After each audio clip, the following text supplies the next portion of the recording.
तुझ्या विना अधुरं आयुष्य पार्ट 2. पाऊस थांबला होता, पण आर्याच्या मनातली ओल अजूनही तशीच होती.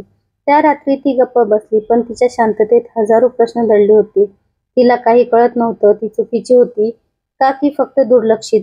दुसऱ्या दिवशी सकाळी ती उठली, तेव्हा सौरभ आधीच निघून गेला होता. टेबलावर एक छोटं नोट ठेवलं होतं. मीटिंग आहे, उशीर होईल, काळजी घे. बस ती ओळच तिच्या दिवसाची सुरुवात आणि शेवट झाली.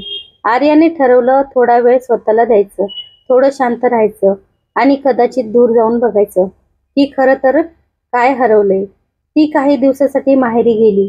आईने दार उघडलं आणि तिला पाहताच म्हणाली, बाळा, तुझ्या चेहऱ्यावरचं हसू कुठे गेलं ग?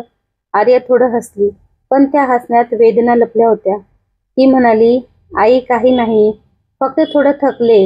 आई काहीच न बोलता तिचा हात धरून बसली. त्या हाताच्या उभेन आर्याचं मन थोडं मोकळं झालं. ती विचार करू लागली, आपण नेहमी सगळ्यांना जगतो, पण स्वतःचं कोण जगतो? त्या रात्री आर्या झोपली नाही. आईच्या घरातल्या शांततेत तिच्या मनात सगळं उफाळून आलं. ती जुने दिवस आठवत होती. सौरभच्या सोबतीचे हसरे क्षण, पहिलं वर्ष, त्या छोट्या गोष्टीवरचा आनंद. आता सगळं फिकं झालं होतं. ती हळूच वही काढली आणि लिहायला सुरुवात केली. मी तुझ्याशी रागवलेली नाही सौरभ, फक्त वाटतं तू मला विसरलास नाही, पण तू आपलं प्रेम विसरलास.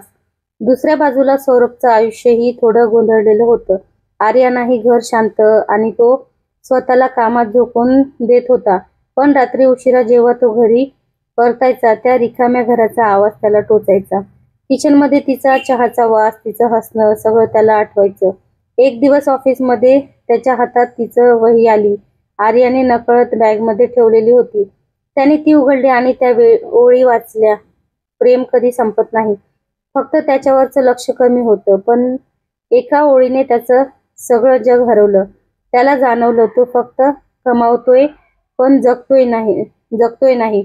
त्या रात्री त्याने आर्याला मेसेज केला, थोडा वेळ मिळेल का बोलायला? आर्या काही वेळ काहीच उत्तर दिलं नाही.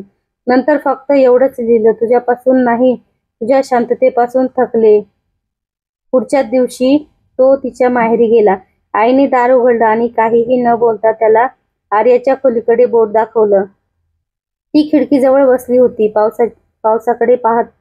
सौरभ थोडा वेळ तसाच उभा राहिला, मग हळूच म्हणाला, आर्या, मी तुला गमावू लागलो होतो आणि ते मला उशिरा कळलं. ती त्याच्याकडे बघत म्हणाली, आणि मी तुला हरवण्याआधी खूप वेळ वाट पाहिली.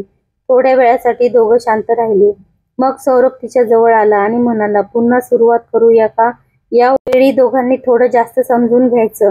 आर्याच्या डोळ्यातून पाणी आलं, पण यावेळी ते दुःखाचं नव्हतं, ते आशेचं होतं. प्रेमात तुटणं हे अपयश नसतं, ते फक्त एक थांबा असतो, जिथून आपण एकमेकांकडे नव्याने पाहायला शिकतो.